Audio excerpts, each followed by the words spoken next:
What's the shortest poem ever written? 1 word? 2 words? How about no words at all? Because believe it or not, there's a poem that consists of absolutely nothing, and it changed literature forever.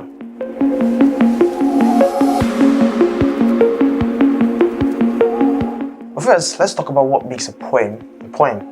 Is it rhyme? Shakespeare's sonnets don't always rhyme perfectly. Is it meter? Free verse poetry throws that out the window. Is it just being written by poets? Well, I get secular pretty quickly. Truth is, poetry is kind of like art. We know it when we see it, but defining it precisely, that's where things get interesting. So let's start with some candidates for the shortest poem. There's this famous one-word poem by Aram Saroyan from 1965, Light. That's light, with an extra G and H. Saroyan called it a poem, and it was even published in a Chicago Review. But is one word really a poem? Well, what about this haiku by Ezra Pound? In a station of the metro, the apparition of these faces in the crowd, petals on a wet black bar. That's just 14 words, but it's definitely considered poetry. So maybe length doesn't matter. But here's where it gets weird. In 1950, a British poet named Ian Hamilton Finlay wrote what he claimed was the shortest poem ever. Ready for it? That's it. Nothing. He called it Acrobats, and it was literally just the title with nothing underneath. Wait, if there's no text, how is it a poem? Well, Finlay argued that the absence of words was the poem. The empty space represented acrobats who had leaped off the page entirely. This connects to a much bigger idea in art called negative space. The idea that what's not there can be just as important as what is there. Look at this image. You see a white triangle, right? But there is no white triangle. Your brain is creating it from the set negative spaces between these black shapes. The same principle applies to poetry. Sometimes, what's left unsaid carries more weight than what's written. But Ian Hamilton Finlay's empty poem wasn't even the first. In 1960, nearly 40 years earlier, a French writer named Alphonse Allais published a book called Album Primo Avrilesque. One page was titled Funeral March for the Obscures of a Deaf Man and contained nothing. The joke being, if the man is deaf, what will he hear at his own funeral? Nothing. So now this raises a fascinating question about information theory.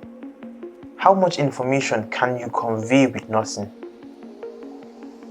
See, in 1948, mathematician Claude Shannon proved that even silence contains information.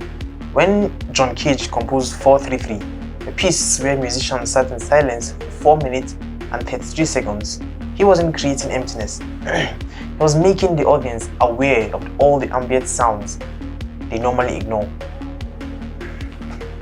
The silence was full of information. You've experienced this in your own life. Think about a text conversation where someone doesn't respond. The absence of response communicates something.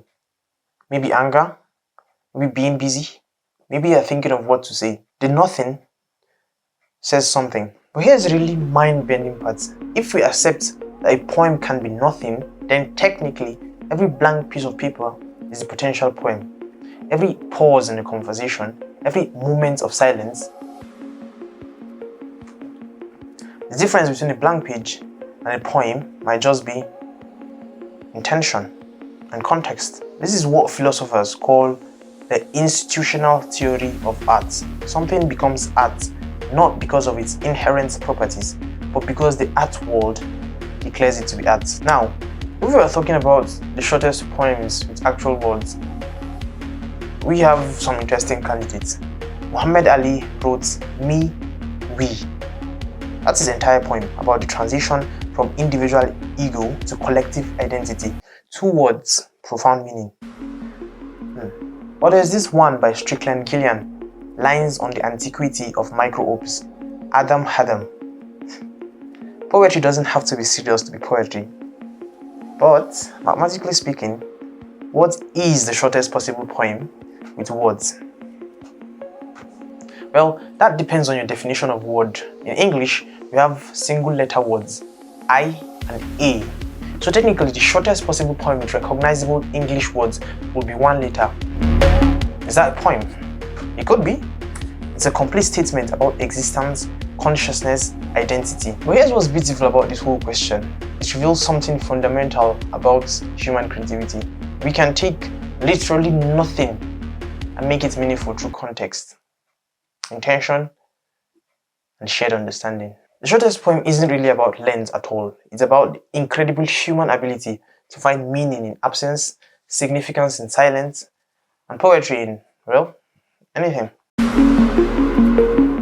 Whether it's Ian Hamilton's Finlay's Empty Page, Saroyan's Liked, or even just the letter I, the shortest poem is whatever makes you stop, think, and feel something new. So what is the shortest poem? Maybe it's the one you just thought of. Maybe it's the pause between these words. Maybe it's...